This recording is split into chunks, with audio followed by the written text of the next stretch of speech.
नमस्कार, आप देख रहे हैं लाइव इंडिया हर पल। मैं हूं आपके साथ रेखा मिश्रा। बिहार में इस साल चुनाव है और चुनावी साल में नेताओं का आना जाना बिहार में लगातार जारी है, लेकिन इस बीच तेजस्वी यादव लगातार एक मुद्दे को लेकर के बिहार की राजनीति और इस चुनाव में भुनाने की भी कोशिश कर रहे हैं, यानी कि बिहार की कानून व्यवस्था और लगातार बढ़ रहे अपराध को देखते हुए तेजस्वी यादव नीतीश कुमार पर हमला बोलने और एनडीए की कार्यशैली पर सवाल उठाने का कोई मौका नहीं छोड़ रहे हैं। उनका साफ तौर पर यही कहना है कि नीतीश कुमार को शायद अब उम्र के इस पड़ाव पर चीजें समझ में नहीं आती। बिहार में जिस तरीके से अपराधी बेलगाम है और एनडीए सरकार जिस वजह से जिस आराम के साथ नींद फरमा रही है, उससे बिहार का भला नहीं होने वाला है।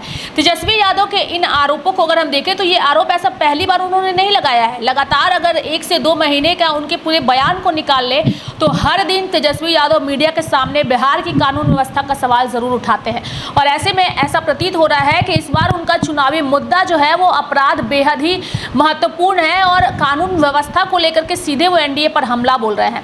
लेकिन तेजस्वी के इन आरोपों पर एनडीए नेताओं की भी प्रतिक्रिया सामने आ रही है और जब भी तेजस्वी यादव बिहार की कानून व्यवस्था का जिक्र करते हैं तो एनडीए के नेता लालू और राबड़ी देवी के कार्यकाल के जंगल राज की याद दिलाते हैं तेजस्वी यादव को। हम आपको तेजस्वी यादव और साथ ही एनडीए नेताओं और साथ ही आरजेडी के नेताओं की भी बयान जो है इस पूरे प्रकरण पर सुनाएंगे। सबसे पहले हम आपको तेजस्वी यादव का बयान सुनाएंगे कि उन्होंने कानून व्यवस्था को लेकर किस तरीके से एनडीए सरकार को घेरा है। क्रिमिनल डिसऑर्डर में बदल गई। कोई जिला ऐसा नहीं है जहां रेप, किडनैपिंग, लूट और पूरी तरीके से जो है अपराधी बेलगाम हो चुके हैं। कोई अखबार का ऐसा एक पन्ना ना हो, शहर और गलियां ना हो, सड़कें ना हो तो खून से रंगी हो। सरकार अच्छी अवस्था में है। पुलिस का भी यहाँ जो है एनकाउंटर हो जाता है अपराधी द्वारा। कोई ऐसा ब्लॉक नहीं बचा, कोई ऐसा जगह नहीं बचा जहाँ घटनाएं ना हो। बिहार में पूरी तरीके से सरकार जो है एकदम निकम्मी हो चुकी है। कोई देखने वाला नहीं रह गया है। मुख्यमंत्री अचेत अवस्था में है, उनको घटनाओं से कोई मतलब नहीं है। बिहार जो है असुरक्षित है। रिटायर्ड मुख्यमंत्री और रिटायर्ड अधिकारी जो है बिहार को नहीं चला पाते। पर एक ऐसा जिला है, वही जिला है जहाँ बालिका गृह करते हैं। आज भी वैसे कई कांड हो रहे हैं, लेकिन कोई सूद लेने वाला नहीं। उप मुख्यमंत्री उल्टा कसम खिलवाते हैं, माँ का बाप का कसम खाओ। लोग बोल रहे पीएमसीएच ले जाने में बेड नहीं मिला, 4 घंटा रखा, मौत हो गई। इसका अंतरिक्ष हुआ और उसी परिवार के लोगों से कसम खिलवाएगा। ये लोग जनता के रक्षक है कि भक्षक? तो भक्षक वाली। आपने तो सारा चीज देखा ही है कि अपराधी जो है बेलगाम हो रखे हैं। लगातार घटनाओं का जो है अंजाम दिए जा रहे हैं। पुलिस लाचार नजर आ रही है और सरकार जो है पता नहीं कौन सा नशा करके सोई हुई है, अचेत अवस्था में है कि किसी को कोई लेना देना नहीं। दुष्कर्म होता है तो यहाँ के उप मुख्यमंत्री उल्टा जो है कसम खिलवाते हैं। ये स्थिति बनी हुई है। अब इसको महाजंगल राज ना कहा तो क्या कहते हैं?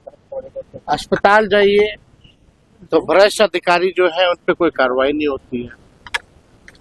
अभी भी आप देखिएगा इसी ठाकुर को बचाने का काम किया जा रहा है। क्यों किया जा रहा है? हमने मात्र एक ही सवाल पूछा, क्या वो रिटायर्ड अधिकारी हमारे सरकार गिरते ही उसको जो है एक्सटेंशन दिया गया और क्या उनसे कोई काबिल व्यक्ति नहीं है जो पीएमसी चला सके? ना बेड मिलता है लोगों को। कल हम एम्स गए थे। एम्स में हालात जो है आप देखिएगा कितनी अव्यवस्था फैली हुई है। लोग सड़कों पर जो है लेटे हुए हैं, लोगों को बेड नहीं मिल रहा। एम्स से निकले तो लोग हमको घेरे कि भाई हमको बेड दिला दीजिए, बेड दिला दीजिए। ये स्थिति बनी हुई।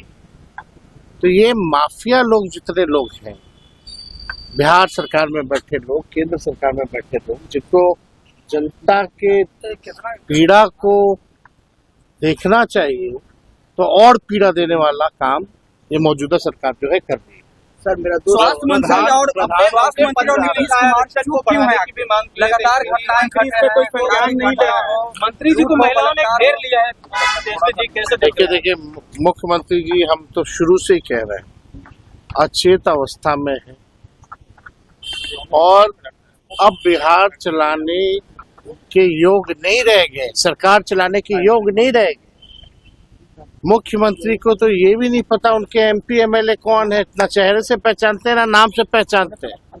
अपने कैबिनेट के मंत्रियों को नहीं पहचानते, उप मुख्यमंत्रियों का नाम नहीं बता सकते अगर पूछा जाए तो मुख्यमंत्री जी जिस उम्र में है, हम उस पर कोई टिप्पा टिप्पणी नहीं करना चाहते, लेकिन ये सवाल 13-14 करोड़ बिहार के लोगों का है और 13-14 करोड़ के बिहार जिनके हाथों में है वो असुरक्षित हाथों में है। रिटायर्ड मुख्यमंत्री, रिटायर्ड अधिकारी ही बिहार को चलाने का काम करते हैं। जो डीके गैंग के लोग हैं, केवल वही लोग जो है सरकार जो है चला रहे हैं। बलात्कार का सजा याफ्ता जिसका रोल मॉडल हो, उसको महिलाओं का दर्द और बेटियों का दर्द का एहसास हो रहा है। राजवल्लभ यादव किसका रोल मॉडल है? किसने राजनीति में प्रमोट किया? गुनाहगार आप हैं। बेटियों के सुहाग में आग लगाने के लिए शराब की कंपनियों से 46 करोड़ 64 लाख रुपया किसने लिया? इलेक्ट्रल बॉन्ड के रूप में। लज्जा भी शर्मसार तेजस्वी यादव हो जाता है जब आप प्रवचन करते हैं। तो हम तो आपको सलाह देना चाहते हैं, हालांकि देने का हमको अधिकार नहीं है, कि तेजस्वी यादव जी नई पीढ़ी के लोग हैं। बेटियां उड़ान भर रही है नीतीश कुमार जी के नेतृत्व में। आज देश के अंदर पुलिस बल में हम नंबर 1, अति पिछड़ा और दलित की महिलाएं जीविका में नंबर 1। लेकिन स्वाभाविक है, आपका पठन पाठन सीमित है तो आपकी बुद्धि भी सीमित हो गई है।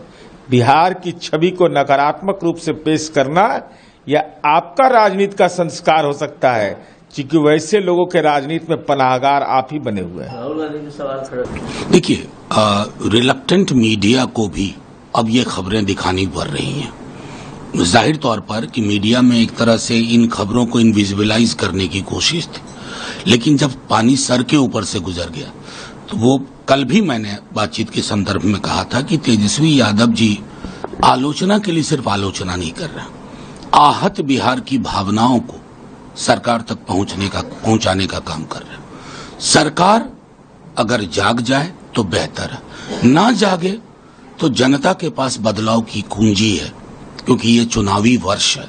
बिहार ये झेल नहीं सकता कि जीरो गवर्नेंस, नेगेटिव में लॉ एंड ऑर्डर का मैकेनिज्म, ये बिहार में ये।